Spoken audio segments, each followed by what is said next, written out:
Ron, let's talk about your business background as well. Yes, a very diversified background. So I was fortunate enough to get my MBA while I was on active duty. As the base commanding general's aide de camp, Boston University would fly professors down from Boston to Camp Lejeune. So I went to class all day Saturday and Sunday, and the general was gracious enough to let me do that. It was during that time that I found out just how many Marines were on Wall Street. And so I leveraged my background and got onto Wall Street as a trader at JP Morgan. And so I spent the better part of 12 years perfecting my capital markets and derivative trading skills that are directly correlated to this project. So when I say right guy at the right time, it's like this movie Slumdog Millionaire, right? There have been a series of interesting events in my life that have given me the skills that make me perfect to be the special master in this Camp Lejeune litigation.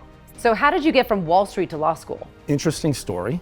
I became a victim of the legal system. Totally unbeknownst to me, I had no idea just how adversarial the family court system was.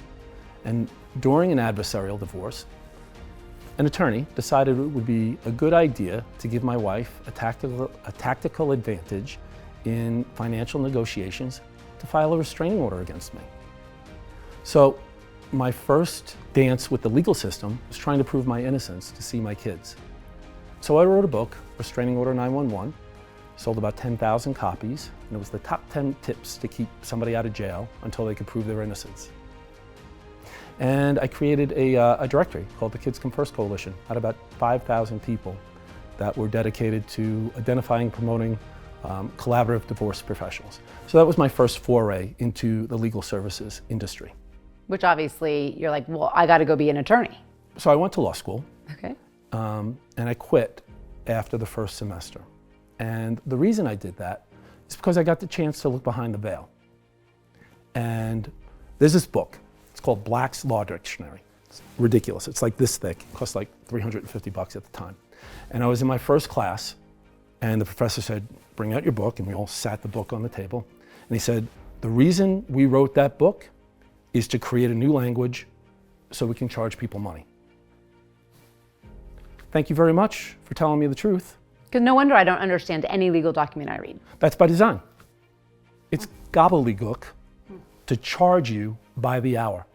That offends me. That offends me. And so, as a non-attorney, I started a law firm.